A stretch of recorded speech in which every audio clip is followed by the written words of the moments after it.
Hello. Have you ever had to rebuild your life from scratch? My name is Josh, and I'm here to tell you my story of the things that I've had to go through to rebuild my life, hoping that maybe someone can relate or possibly tell me their stories. So, lately, I've gone through a lot to rebuild my life to where I am today. I actually have a life that I enjoy. I live in a nice neighborhood, the foot of a mountain, and got my family with me. That's important, which is my wife, my daughter, and then I have two cats and a dog.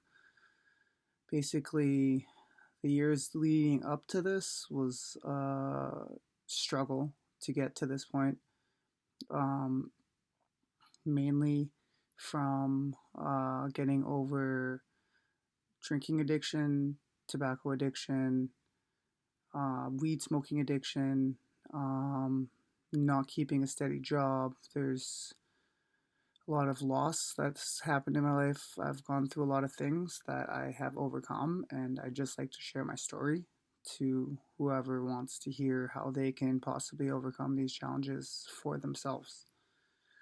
So, starting a couple years ago, I did get really addicted to tobacco. I was smoking it out of a bong with a little bit of weed to make myself feel better. My wife just got through a horrible car accident that almost took her life, and it really traumatized me. And my way of dealing with it was smoking a bunch of weed, smoking tobacco, drinking, thinking that I could numb the pain and that it would make it go away.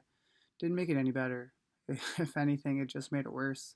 Especially when I'd get really addicted to the tobacco and I would just continuously go to it thinking that the next hit was gonna take all the pain away, it was gonna solve problems, it was gonna make everything better.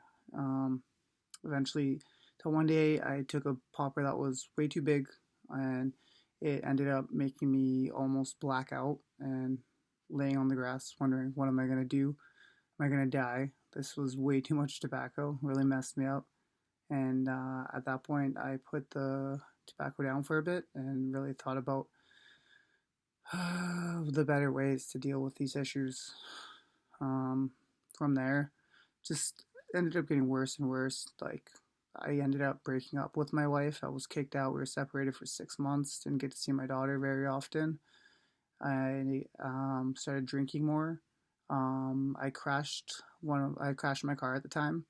So drinking too much, crashed my car, had a tobacco addiction, ended up losing my mom that year. She ended up passing away on me.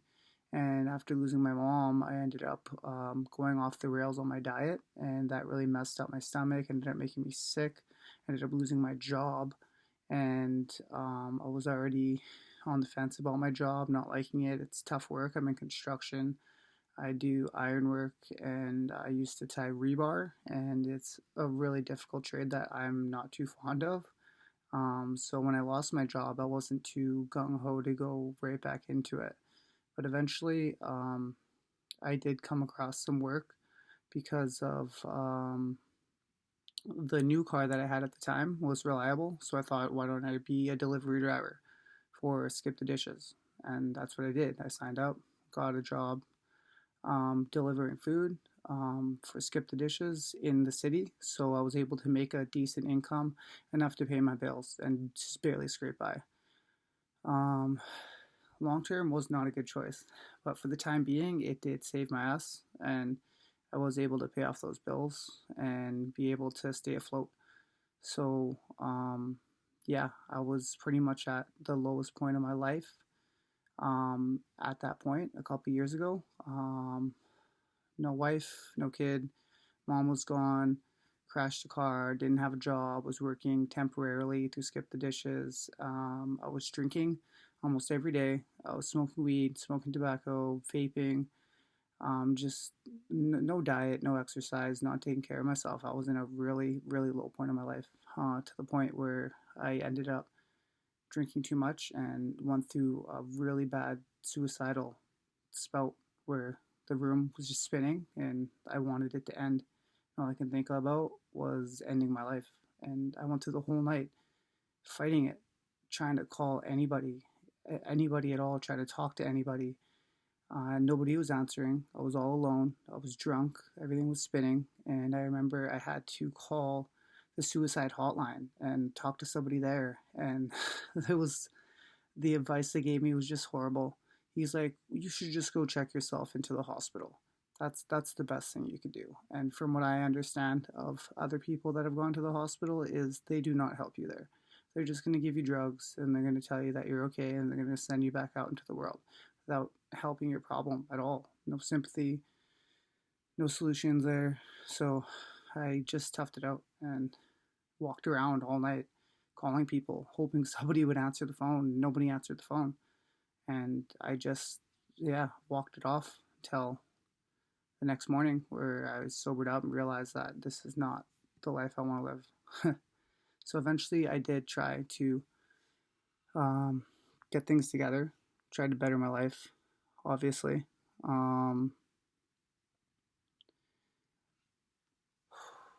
I guess it all started with sobering up. That was one of the biggest things. Is I went cold turkey, stopped drinking, stopped smoking weed. I would vape a lot. That was like my crutch at the time. So did a lot of vaping. After the vaping, got too much. I eventually quit that, and I was completely sober. I've been completely sober for the past 2 years now.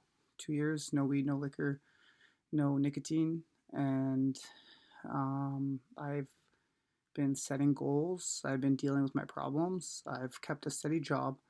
I am now back together with my wife. I do live with my kid. I'm in her room, as you can see, all the girl stuff. This is her room. Sober, back with my wife. I'm with my kid, keeping a steady job. I went to school, finished off my trade school to be an iron worker and a welder. I got a welding ticket. So I make decent income, steady job, and I have sobered up. I take care of my health now. I like to eat healthy. I like to exercise regularly. I work on my mind. I journal. I meditate. I do my breath work. And I've been doing a lot of self reflecting, trying to understand why I even got to that low point in my life and why at times I feel like there's something that's dragging me back down where to that point where there's just that deep unsatisfaction, that deep craving for more, always wanting more, always thinking I'm not doing enough. Just trying to understand why. But basically, moral of the story is you can fix yourself. You can get better. You can get through all the chaos of the world. It's possible. I'm an example of it, and I hope to make more of these videos going in depth about the things I did, the things you can do, the ways that we can help each other as human beings to get healthy, to face hardships, to help those hardships make you into a better person, because that's the idea of when these things happen, why they're happening, because they're happening for a reason. So that's that. Hopefully, you have something you could relate to in this story, or you just enjoyed the story. Main point is keep your head up, stay positive. Most importantly, surround yourself around positive people. That really helped me out on my journey. Is people giving me advice, cheering me on, just talking to me at times when I really needed it. And be goal oriented. Strive towards a goal. Make sure that you have something you're working towards, a reason to live. Your ikigai, as the Japanese call it. There's got to be a reason to live. There's a reason why you get up every morning to do what you do. Make sure you have a clear vision of that and you just strive towards it every day. If you like the video or have a story or struggle and comeback, I would like to hear about it and let me know. Until next time. Thank you.